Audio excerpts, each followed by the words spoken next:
Olá, boa tarde. Você acompanha agora notícias do Brasil e do mundo desta sexta-feira. Eu começo essa edição com as manchetes dos sites dos principais jornais do país.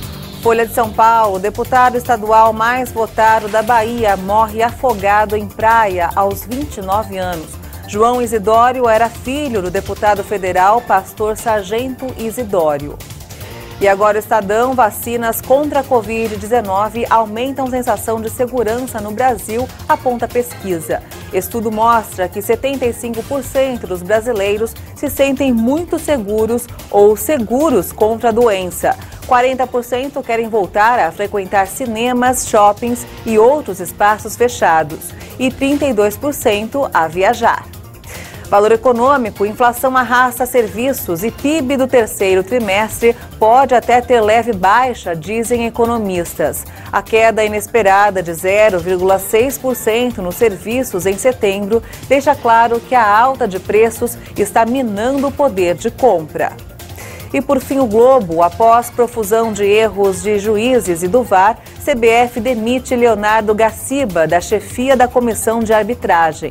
Descontentamento generalizado marca a temporada do Brasileirão e formação é questionada. A área desmatada na Amazônia brasileira bateu recorde em outubro. Os dados foram divulgados pelo Instituto Nacional de Pesquisas Espaciais. Os 877 quilômetros quadrados desmatados na Amazônia brasileira em outubro representam um novo recorde para o mês desde que o controle começou a ser feito em 2016. A destruição foi 5% maior do que a registrada no mesmo período em 2020. O recorde foi anunciado poucos dias depois do governo Jair Bolsonaro ter divulgado metas climáticas mais ambiciosas durante a conferência COP26, em Glasgow, na Escócia. Entre os objetivos, o Brasil antecipou em 2 anos, de 2030 para 2028, o limite para eliminar o desmatamento ilegal em território nacional, que abriga 60% da maior floresta tropical do mundo. Além disso, Bolsonaro assinou junto com mais de 100 líderes mundiais o compromisso de deter o desmatamento e a degradação da terra até 2030. Desde que o presidente assumiu o poder em 2019, a Amazônia perdeu cerca de 10 mil quilômetros quadrados de floresta por ano. Na década anterior, o desmatamento ficou em cerca de 6.500 quilômetros quadrados por ano. Um relatório do Observatório do Clima aponta que as emissões de dióxido de carbono do Brasil aumentaram 9,5% ano a ano em 2020, contra uma redução média de 7% no mundo devido à pandemia. A chanceler da Áustria anunciou que espera obter no domingo a aprovação do parlamento para o confinamento de todos os cidadãos que não tomaram a vacina contra a Covid. A Áustria pode colocar em breve milhões de pessoas que não estejam totalmente vacinadas contra a Covid-19 em confinamento.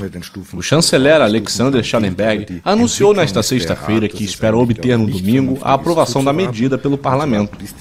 O país tem a segunda taxa de vacinação mais baixa da Europa Ocidental, atrás de Liechtenstein.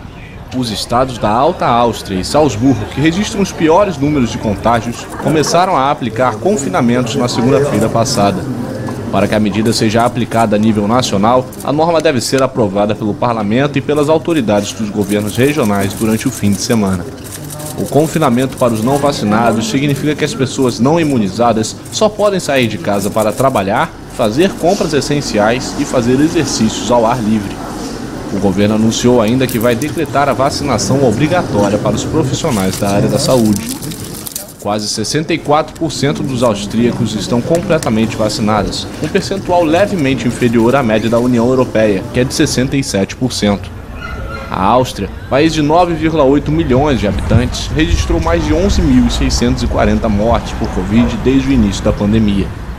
Nesta sexta-feira, a Noruega anunciou que vai voltar a aplicar restrições contra a Covid-19 a nível nacional após o forte aumento de casos. A medida permite aos municípios recorrer ao passaporte sanitário.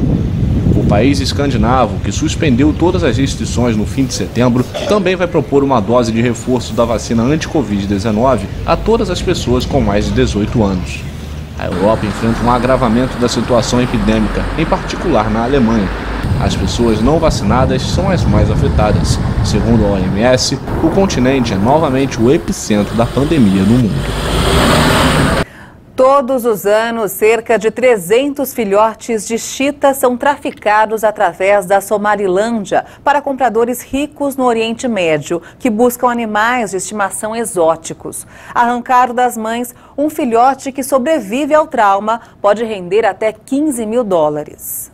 Esses filhotes de guepardo, também chamados de chita, são felizardos. Eles foram recuperados de traficantes que vendem por milhares de dólares felinos da espécie no mercado negro para países do Oriente Médio. Mídia social. Infelizmente, é um símbolo de status por serem belos animais, mas ficam melhor na natureza e é isso que precisam entender. As pessoas que olham essas fotos ou esse vídeo pensam, eu deveria ter um animal assim. Pegue um cachorro, pegue um gato, cuide deles, mas os animais selvagens precisam viver na selva. A metade dos filhotes que escapam dos contrabandistas não sobrevive ao trauma. Na maioria das vezes chegam em péssimas condições. Esse filhote aqui estava muito mal. Os outros 3, mais ou menos. Geralmente chegam desnutridos. Por serem muito novos e pequenos, o período de tempo até a morte pode ser curto.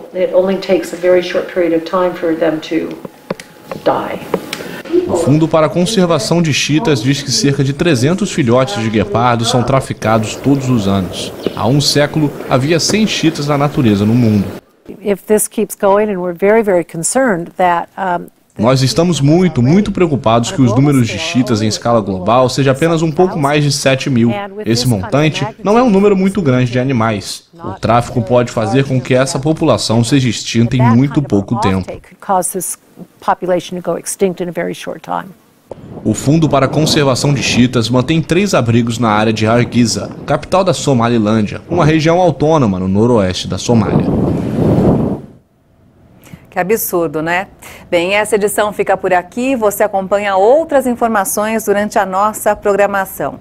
E se quiser rever as nossas reportagens, é só acessar o canal Hit Notícias no YouTube. Obrigada pela sua companhia e um excelente fim de semana para você. Tchau!